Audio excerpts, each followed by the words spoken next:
Cara, eu vou deixar o Vini falar primeiro, porque eu vi o jogo junto com ele e eu vi as reações dele ao vivo, cara. E o semblante dele, eu pensava assim, pô, o Vini deve ficar muito puto, mas cara, ele já entregou pra Deus já. Ele só conseguia ficar triste, lamentando e prevendo o que estava acontecendo. Então fala aí, Vini, o que você achou desse jogo? Dá o seu parecer. Cara, então, quem me conhece sabe, quem convive comigo, quem troca ideia comigo, sabe que, tipo assim, eu já entreguei pra Cristo a situação atual do Vasco, infelizmente, porque eu não vejo de verdade uma mudança nesse time. Posso ser até que ela venha, tá?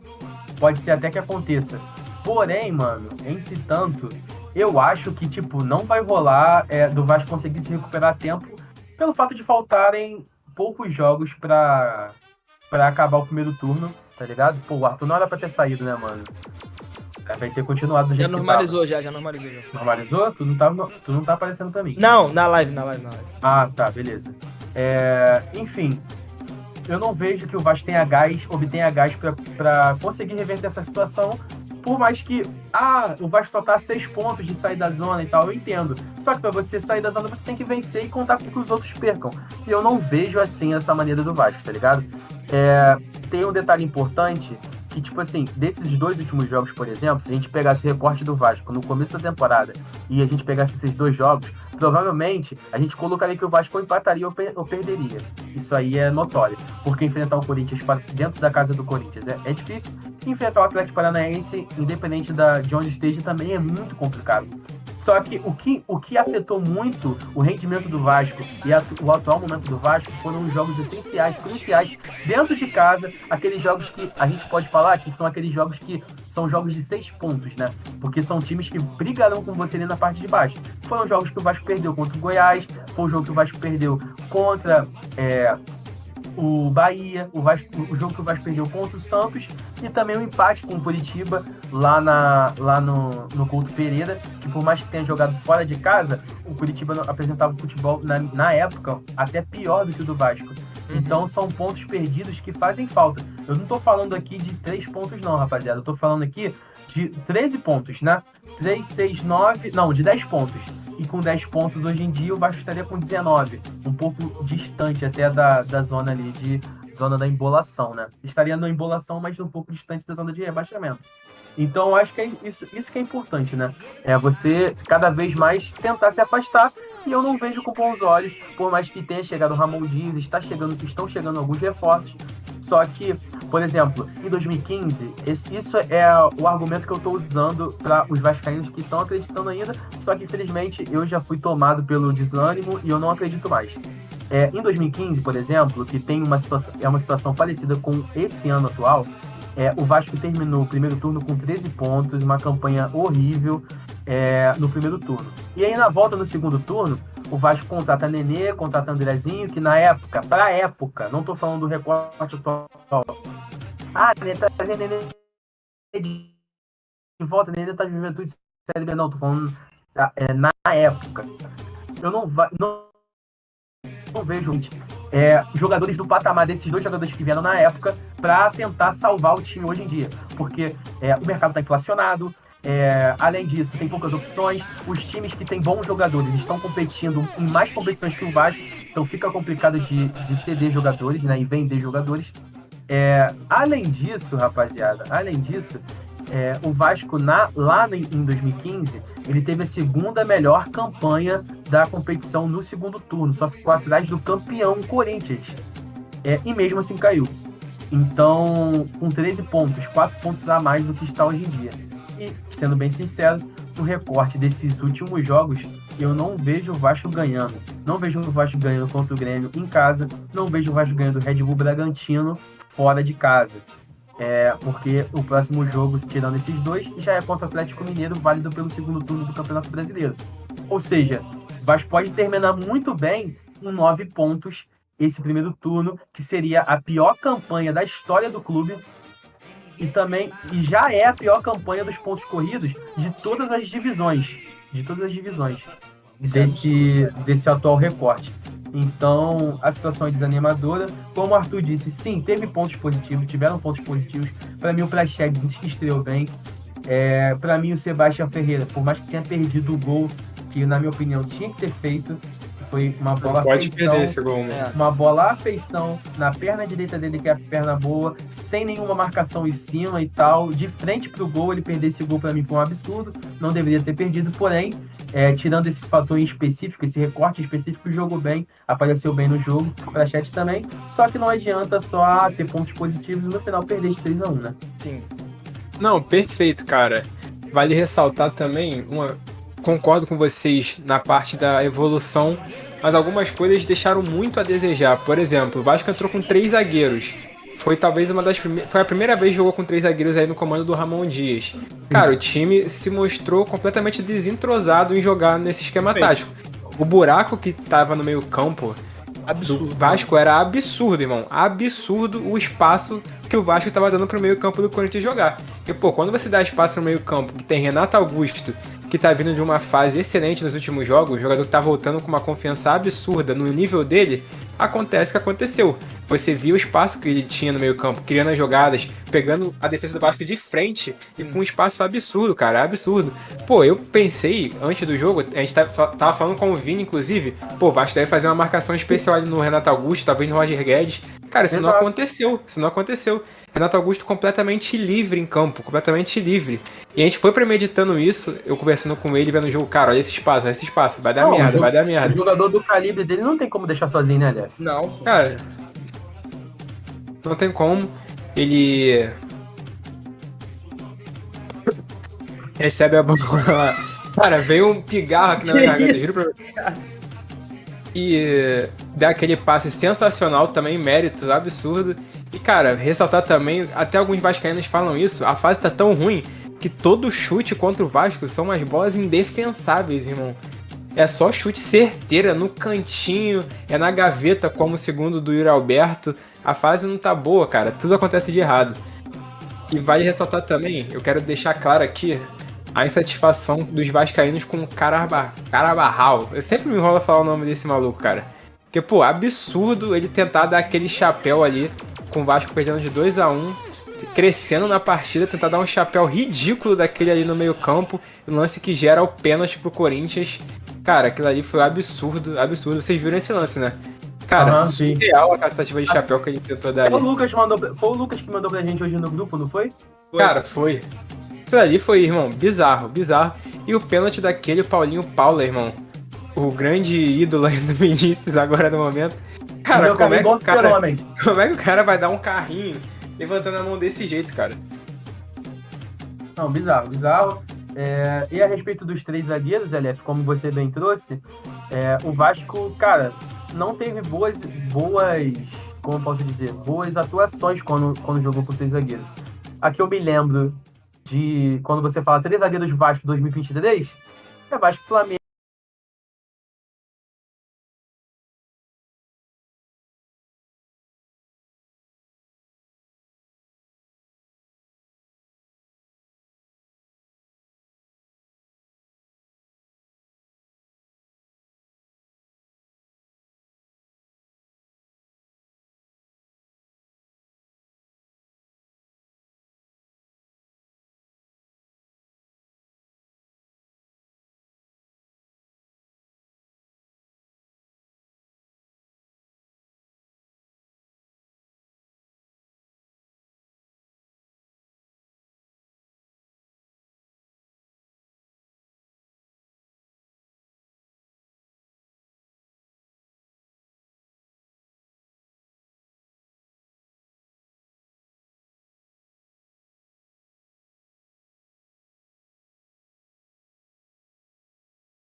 Flamengo, 4-1 Flamengo, 4 gols no primeiro tempo, entendeu?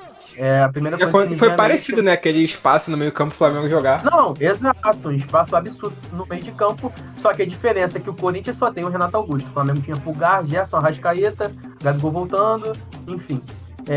Cara, eu não entendi de verdade esse espaço que foi dado, sem sacanagem, eu não entendi de verdade. cara, eu acho que, tipo assim, eles viram, os jogadores viram o estádio vazio, achou que era 2020 pandemia, e todo mundo fez distanciamento social, cara. Ficou um buraco enorme no meio de campo, com o Renato Augusto.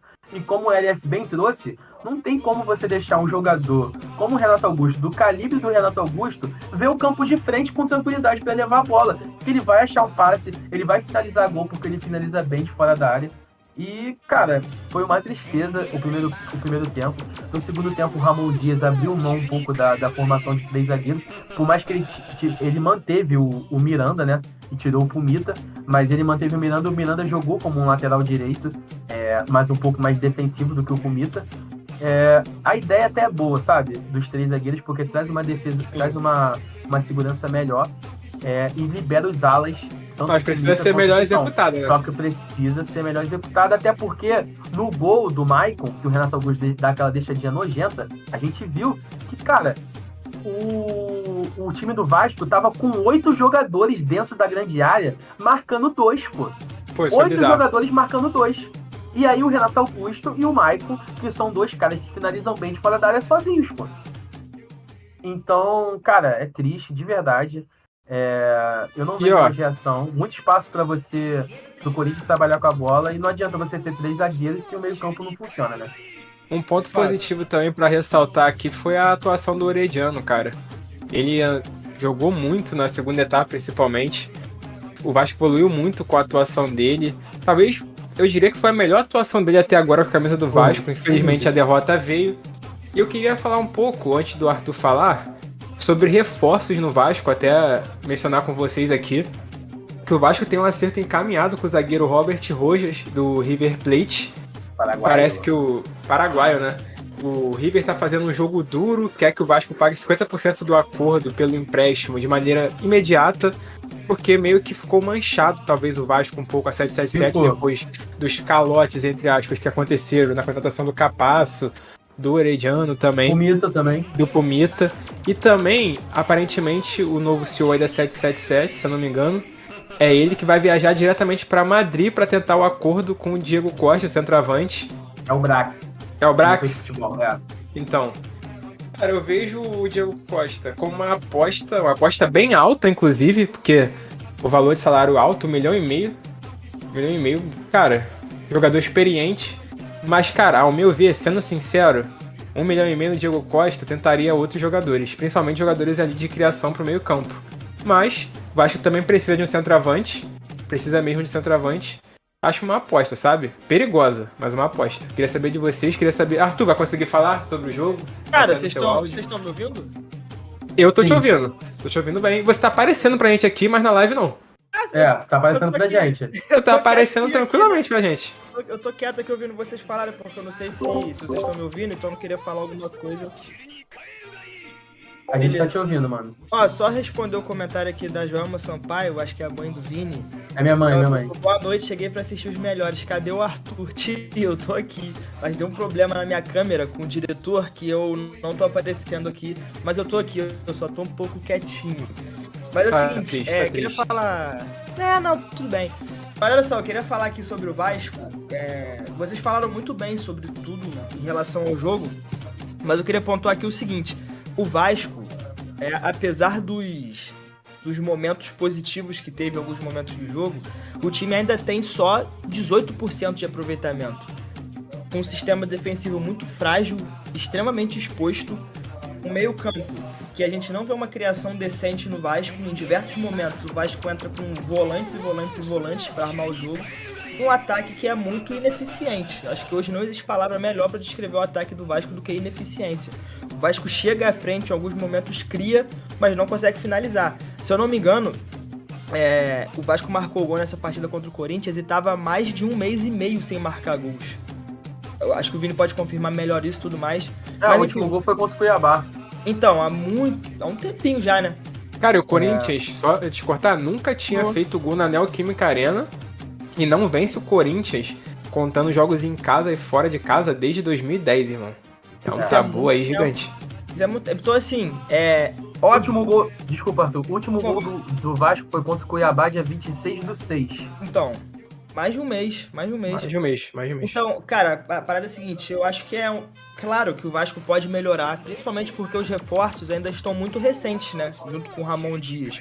Então é normal que os jogadores ainda não tenham um entrosamento tão normal assim, de se entenderem pelo olhar, de vez já saber onde o jogador vai correr. Ainda não rolou aquela simbiose entre os jogadores e o estilo de jogo do Ramon Dias. Tem espaço para evoluir? Tem. Mostrou coisas boas? Mostrou. Dito isso, o Vasco precisa de mais.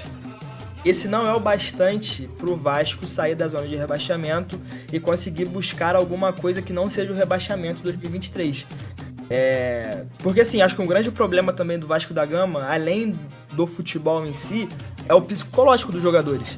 A gente percebe claramente que os jogadores estão abalados, eles estão abatidos. O Vasco toma um gol e desmorona, toda partida é assim.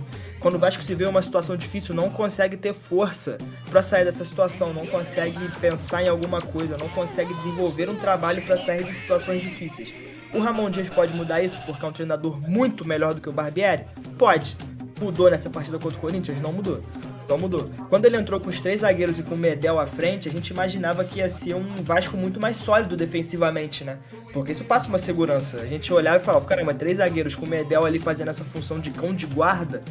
Pô, a gente imagina que o meio campo do Corinthians vai ficar um pouco mais povoado e o time não vai conseguir jogar muito bem, o que não aconteceu. Viralizou um vídeo do Casimiro reagindo ao lance de uma tabela do Renato Augusto com o Roger Guedes, se eu não me engano. E o Roger Guedes vai levando. Os jogadores do Vasco ficam todos olhando sem saber o que fazer. O Roger Guedes finaliza e o goleiro pega. Então é numa dessa que o Corinthians faz 1, faz 2, fez 3. 3-1 contra o Vasco e perdeu de novo. Então, cara, assim, no meu planejamento eu ia deixar pro Vini falar mais sobre o Aureliano, mas vocês já falaram e tudo mais. Mas o que eu queria dizer é o seguinte, eu acho que o Vasco precisa de mais. Pode ter, eu acho que tem ali O que você tá rindo, cara? Cara, o comentário da mãe do Vini, a tia Joelma. Estou de plantão, tem um flamenguista assistindo Luiz Felipe, instrumentador. Instrumentador deve ser o cara que trabalha lá, cara. Instrumentador manda o link pra ela, alguém. Manda o link pra ela. Eu pensei que ela tava falando comigo, pô. Não, cara. Não, pô. Mas enfim, o que eu queria falar é o seguinte, até me perdi um pouco, cara. Tava falando do teu planejamento e falar do Aureliano, mas a gente falou. Então, o que eu ia falar é o seguinte, eu acho que tem uma fagulha muito pequenininha ali ainda, de que pode dar alguma coisa certa no Vasco. Pô, o Praxedes é um bom jogador, o Paulinho pode render, a gente tem peças como o Jair, pode vir um Diego Costa, que eu também considero uma aposta, mas que se encaixar é um jogador que chega pra ser importante. Então, experiente, sabe os caminhos do gol, irmão.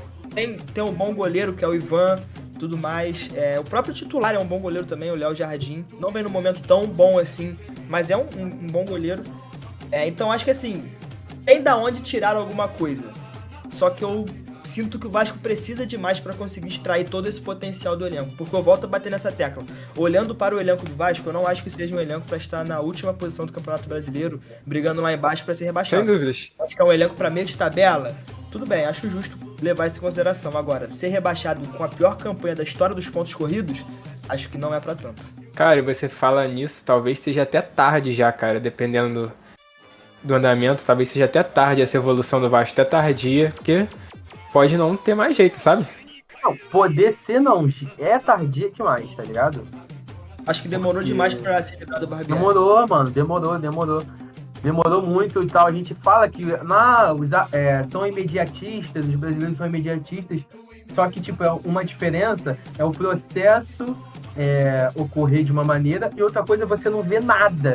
E foi o que aconteceu com o Barbieri. A gente não via nada há muito tempo, demorou muito pra tirar ele. Eles quiseram bancar, bater no peito, não, acabou essa parada e tal, e mantiveram um cara que era incompetente, pô. O Barbieri era um técnico incompetente, pô. Entendeu? E demoraram muito. A gente vê incompetência quando ele tem uma semana pra trabalhar e aí ele vem com 3 zagueiros e com 3 zagueiros, 3 volantes, parará pererê. Pô, o Vasco toma 4 gols no primeiro tempo do seu maior rival, pô. Então, eu acho que ali já era pra ele ter sido sacado, se pá antes. Talvez até mesmo quando foi eliminado pro ABC, porque o Vasco apresentou um futebol patético. Cara, vamos ser sinceros. O elenco do Vasco é pior que o do Cuiabá, que tá em nono lugar com 25 pontos no Campeonato Brasileiro, pro Vasco tá em último com 9. Não, cara. O elenco não. no papel, pô, Mas é questão de vontade, sabe? É literalmente isso, é questão de vontade. É questão do técnico também. O Já que trabalho o do Cuiabá, Barbieri foi péssimo. o Cuiabá tava com o Antônio Oliveira, ele saiu, ele veio pro Cuiabá para salvar o Cuiabá do rebaixamento do passado. Conseguiu e no final da temporada mandaram ele embora. Mas ele já conhecia todo mundo que tava lá. Mandaram ele embora, o Cuiabá foi mal no campeonato cuiabano, e aí ele voltou para o brasileiro. E aí voltando, aí sim o Cuiabá começou a jogar bem. Roda muito também pelo Daverson, né? Cara, o Daverson é um jogador que tá fazendo uma boa temporada, entendeu? Mas se a gente colocar os times frente a frente, mano, tá maluco, pô, não tem nem comparação. Pô, entendeu? Pô, o lateral direito do Vasco é o Kumita. O lateral direito do Cuiabá é o Ranielli, tá ligado? Os pontas do Cuiabá é Jonathan Cafu e o Wellington Silva, o Tartaruga Ninja que já jogou no Fluminense. Já o do Vasco, a gente tem Gabriel Peck, a gente tem o Orelhano, entendeu? No nome por nome, pô, você prefere quem? Você prefere o Jonathan Cafu, com todo respeito ao Jonathan Cafu, mas você prefere Jonathan Cafu ou Orelhano? As pessoas vão falar que preferem o Orelhano. Por nome é uma coisa, né? Não tem jeito. Mas, tipo, falta confiança. O Arthur sempre traz esse ponto e é uma verdade. O Vasco quando toma um gol, cara, parece que o time morre. Parece que sai o Léo Pelé e entra o Vinícius na zaga, tá ligado? Com mais 100 quilos. Porque é bizarro, mano, é bizarro. Tipo, o time morre, é desanimado. E, como você disse, apareceram fagulhas de esperança. Como o Praxedes jogando muito bem, como o Orelhano se destacando, perdendo essa vergonha, essa timidez. Ele é todo assim, né? Todo tímido, né? É o sincero ou tímido. Mas tá perdendo isso aos poucos. Talvez até pelo fato do Ramon Dias ser um técnico que é da mesma nacionalidade que a dele. Além de outros, os reforços que chegaram, como o Medel, são ali hermanos, né? Podemos dizer assim. Então, tipo, talvez tenha sido bom pra esse moleque perder essa timidez e começar a jogar bola, porque ele é pago pra isso. E achou bons passes, quebrou as linhas de defesa do Corinthians. Entendeu? Então, tipo, é uma esperança pra gente. E a respeito do Diego Costa, informação que vocês trouxeram, realmente é uma aposta arriscada. Só que, cara, é o tipo de jogador que o Vasco precisa lá na frente, sabe? O Vasco brigador, é um jogador brigador. Perfeito. Exato. Brigador. O Vasco precisa muito de um centroavante, principalmente depois da saída do Pedro Raul. Não tem como contar com o Figueiredo. E não tem como contar sozinho com o Sebastião Ferreira. A gente... Tudo. É o quê? Time todo, zerado, jogar tudo. Aí, meu pai falou pra vender todo mundo, trocar tudo. E o Michael Santos deu ruim, né? O atacante do Tadieres, né? O Michel Santos babou, e pelo jeito quem vem pro lugar é o Diego Costa. Como o LF bem trouxe, o Paulo Brax foi a Madrid para tentar apresentar a proposta pessoalmente, convencer o jogador.